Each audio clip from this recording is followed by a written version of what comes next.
ఇది కేవలం సమాచారంగా మాత్రమే భావించండి. వైద్య నిపుణులను సంప్రదించండి. బేసిక్‌గా ఇప్పుడు వింటర్ సీజన్ వచ్చింది అంటే ఎక్కువ శాతంగా మనం చూసే ప్రాబ్లమ్ ఏంటంటే హెయిర్ ఫాల్. సో, ఈ వింటర్ సీజన్‌లో హెయిర్ ఫాల్ అనేది ఎందుకు ఎక్కువగా ఉంటుంది? ఎందుకు అంటే అండి, చాలా వరకు వింటర్‌లో చాలామంది వాటర్ తీసుకోరు. డీహైడ్రేట్ అయిపోతుంటది. స్కిన్ డీహైడ్రేట్ అవుతుంది. తర్వాత మనకి హెయిర్ గూడా డ్రై అయిపోతాం, ఫ్రీజీ అయిపోతూ ఉంటుంది. సో, దీనికి మెయిన్ ఏంటి అనంటే, మనం వాటర్ కంటెంట్ తక్కువ తీసుకుంటూ ఉంటాం. సో, ఈ వాటరు అన్నది మనకి ఈ వింటర్ సీజన్‌లో చాలామందికి బికాజ్ టెంపరేచర్స్ తక్కువుంటాయి గదా! ఈ చల్లగా ఉండడం వల్ల దాహమేయదు. అండ్ చాలామంది ఎక్కువగా వర్కింగ్ ఉంటారు. వాళ్ళు వాటర్ క్యారీ చేసుకెళ్లరు.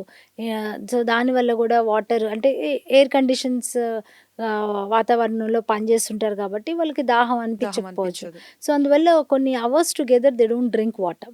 సో, దీనివల్ల గూడా ఏమవుతదంటే మనకి వాటర్ అన్నది దేనికి ఎక్కువగా అవసరం మన బాడీలో? స్కిన్. స్కిన్. స్కిన్ చాలా important. Skin, hair, brain apart from your metabolism. So, ఈ ఆర్గన్స్‌కి ఎక్కువగా మనకి వాటర్ కావాలి. సో, ఎప్పుడైతే అది డీహైడ్రేట్ అవుతూ ఉంటుందో మనకి హెయిర్ ఫాలికల్స్ గూడా చాలా వరకు బ్రిటిల్ అయిపోతూ ఉంటుంది. హెయిర్ డ్రై అయిపోతూ ఉంటుంది. తర్వాత స్కాల్ప్ గూడా చాలా వరకు మాయిశ్చర్ లేకుండా ఉంటుంది. సో, దీనివల్ల ఏమవుతదంటే మనకి హెయిర్ ఫాల్ అన్నది ఎక్కువగా ఉండొచ్చు.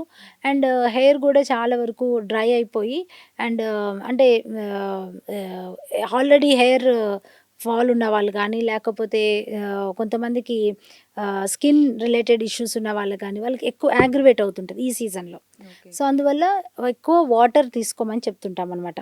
వాటర్ ఎవ్రీ 2 అవర్స్‌కి తీసుకుంటూ ఉండాల. అంటే కొంతమంది మార్నింగ్ తాగుతారండి. ఈవినింగ్ వరకు తీసుకోరు. హ్మ్. సో, అలా కాకుండా ఎవ్రీ 2 అవర్స్‌కి ఒక గ్లాస్ తీసుకుంటే గనక డే అంతా గూడా హైడ్రేషన్ ఉంటది.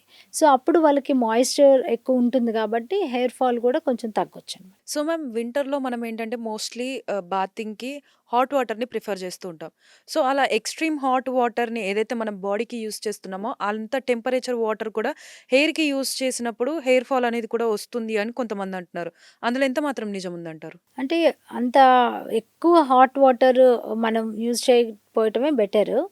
వార్మ్ వాటర్ అయితే వాడుకుంటే బెటర్. ఎందుకంటే మరీ చల్లటి వాళ్ళు కూడా మళ్ళీ వాళ్ళకి కోల్డ్, కాఫ్ కానీ లేదా కొంతమందికి అలవాటుండదు చల్లటి నీళ్ళు. సో, అందువల్ల వార్మ్ వాటర్‌తో వాష్ చేసుకుంటే చాలా వరకు. ఎందుకంటే మనకి మామూలుగా మనం ఈ స్ట్రైట్‌నర్సు ఎక్కువ ఈ ఆహ్, ఇవి హెయిర్ వాడితేనే డ్రైయర్స్. మనకి హెయిర్ అంతా చాలా డ్రై అయిపోతూ ఉంటది. సో, అందువల్ల ఆ హీట్‌కి అవి ఇదవ్వకుండా కొంచెం వార్మ్ వాటర్‌లో తీసుకోవడం చాలా వరకు బెటరండి. సో, మ్యామ్ ఇప్పుడు ఈ వింటర్ సీజన్‌లో పిల్లలు ఎంత ఎఫెక్ట్ అవుతారో పెద్దలు అంటే లైక్ ఓల్డ్ ఏజ్‌లో ఉన్న వాళ్ళు కూడా అంతే ఎఫెక్ట్ అవుతారు. సో, వాళ్ళు హెల్తీగా ఉండడానికి ఈ వింటర్ సీజన్‌లో ఎలాంటి డైట్ తీసుకుంటే బెటర్ అంటారు? సో, ముఖ్యంగా ఏంటంటే అండి, ఈ వింటర్ సీజన్‌లో చాలా వరకు ఈ ఇమ్యూనిటీ మనకి మెయిన్ ఎక్కువగా ఎఫెక్ట్ అయ్యేది ఇమ్యూనిటీ. సో, అందువల్ల ఇమ్యూనిటీ ఒకటి మనకి కోల్డ్, కాఫ్, వైరల్ ఫీవర్స్ రాకుండా ఉండడానికి అండ్ స్కిన్ మాయిశ్చర్ ఉండడానికి, డీహైడ్రేట్ అవ్వకుండా, ఈ డ్రైనెస్ రాకుండా ఉండాలి కాబట్టి మన ఆహారంలో ముఖ్యంగా ఏంటంటే ఈ ఈ టైంలో మనం చాలా వరకు వార్మ్‌నెస్‌గా ఉండే ఫుడ్స్‌ని అంటే పిల్లల్లో ముఖ్యంగా ఈ చల్లటి కోల్డ్ వాటర్స్ లేతే ఫ్రీజర్‌లో పెట్టిన వాటర్స్ కానీ, లేతే కూల్ డ్రింక్స్, సాఫ్ట్ డ్రింక్స్, ఎక్కువ స్వీట్స్, చాక్లెట్స్ లేతే ఔట్‌సైడ్ ఫుడ్స్ చాలా వరకు ఓపెన్‌గా ఉన్నవి, వాతావరణం కాబట్టి తొందరగా ఫంగస్ వచ్చే ఛాన్సెస్ ఉంటది. సో, అందువల్ల బయట ఔట్‌సైడ్ ఫుడ్స్ లాంటివి అవాయిడ్ చేసి, సింపుల్‌గా వాళ్ళు మార్నింగ్ లేచినప్పుడు కొంచెం మిల్క్ తీసుకోవడం. తర్వాత బ్రేక్‌ఫాస్ట్‌లో గూడా చాలా వరకు ఎక్కువగా మన బాడీకేంటంటే ఈ సీరియల్స్ ఉంటాయి గదా! లైక్ మిల్లెట్స్ లాంటివి, హ్మ్. లైక్ జొన్నలు, రాగులు, సజ్జలు వీటితో తయారు చేసిన జొన్న రొట్టె మనకి ఎక్కువగా ఈ సీజన్‌లో గూడా ఎక్కువ దొరుకుతాయి ఇవి. సో, అందువల్ల వీటిని ఎక్కువగా మనం ట్రెడిషనల్ ఫుడ్స్ కాబట్టి ఇవి ఇంక్లూడ్ చేసుకోవచ్చు. అంటే రెగ్యులర్‌గా ఉండే ఈ పూరి ఇలాంటివేంటంటే ఈ టైంలో మనకి వింటర్‌లో ఏంటంటే డైజెషన్ గూడా స్లో ఉంటుంది. మెటబాలిజం కొంచెం స్లో ఉంటుంది గాబట్టి మనకేదైనా తిన్నా గూడా వెంటనే అది అరగదు. దాంతో ఏమవుతదంటే మనం చాలా డ్రౌజీగా ఉండడం, ఆ యాక్టివ్‌నెస్ అన్నది లేకుండా ఉంటది. ఎప్పుడైతే హెవీ ఫుడ్స్ తింటే. సో, అందువల్ల మనకి బాడీ గూడా లైట్‌గా ఉండాలి. You should have that full energy ఉండాలి అనంటే, యూ షుడ్ హ్యావ్ దట్ సింపుల్‌గా, ఈజీగా అరిగే ఫుడ్స్ లాంటివి ఇంక్లూడ్ చేసుకోవాలి. సో, బ్రేక్‌ఫాస్ట్‌లో అలాంటివి తీసుకోవడం అండ్ ఫ్రూట్స్ ఎక్కువగా పిల్లల్లో ఏంటంటే ఈ సీజన్‌లో మనకి దానిమ్మ దొరుకుతది. ఉసిరికాయలు దొరుకుతాయి. అండ్ ఆల్సో జామకాయలు అంటే all these are vitamin C. So మనకి నేచర్ కూడా మన సీజనల్ తగ్గట్టుగా మనకి ఫ్రూట్స్ ఇస్తూ ఉంటుంది. సో అలాంటప్పుడు ఆ ఫ్రూట్స్ని ఎక్కువగా మనం ఇంక్లూడ్ చేసుకోవాలి. ఆరెంజెస్ అండ్ ఇప్పుడు అవకాడోస్ దొరుకుతున్నాయి, తర్వాత పపాయాస్, ఇవన్నీ కూడా మనకేంటంటే vitamin C, vitamin A, vitamin E ఇవన్నీ కూడా చాలా వరకు ఇంపార్టెంట్.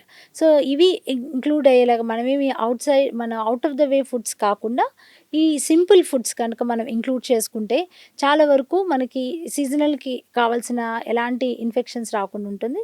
అండ్ నైట్ డిన్నర్ కూడా లైట్ డిన్నర్ తీసుకోవాలి, హెవీ డిన్నర్స్ కాకుండా ఎర్లీ డిన్నర్ చేసుకోవడం, తర్వాత డిన్నర్లో ఎక్కువగా జొన్న రొట్టె, రాగి రొట్టె ఇలాంటివి కొంచెం ఇంక్లూడ్ చేసుకోవడం. అండ్ ఈవినింగ్ కొంచెం సూప్స్ లైక్ మనకి టొమాటో సూప్స్, క్యారెట్ సూప్స్ ఇలా ఇంక్లూడ్ చేసుకుంటే కనుక చాలా వరకు ఇప్పుడు పిల్లలకి కూడా ఇది మంచిగా ఉంటుంది. అండ్ ఎల్డర్లీ వాళ్ళకి ఏంటంటే కొంచెం సాఫ్ట్గా ఉండేవి వాళ్ళకి ఈజీగా తీసుకుంటే డైజెస్ట్ ఈజీ డైజెస్టింగ్ ఉంటాయి కాబట్టి అలా తీసుకుంటే వాళ్ళకి ఏంటంటే ఈ వింటర్లో డైజెషన్ సిస్టమ్ రెగ్యులర్గానే కొంచెం స్లో ఉంటుంది కాబట్టి వాళ్ళకి హెవీనెస్ రాకుండా, ఇండైజెషన్స్ రాకుండా, పిల్లల్లో ఎక్కువగా ఏంటంటే మనం బ్లోటింగ్ లేకపోతే ఇండైజెషన్ లాంటివి చూస్తూ ఉంటాం.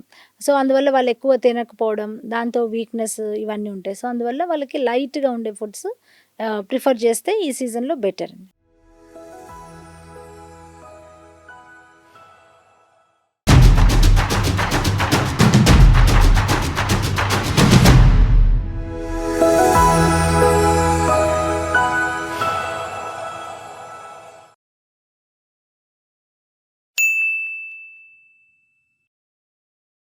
సాక్షి టీవీ ప్రసారాలను నిలిపివేయటం చట్టరీత్యా నేరం. సాక్షి టీవీ ప్రసారాల కోసం మీ స్థానిక కేబుల్ ఆపరేటర్ను వెంటనే సంప్రదించండి. DTHలో, ఇంటర్నెట్లో కూడా సాక్షి టీవీ ప్రసారాలను వీక్షించవచ్చు.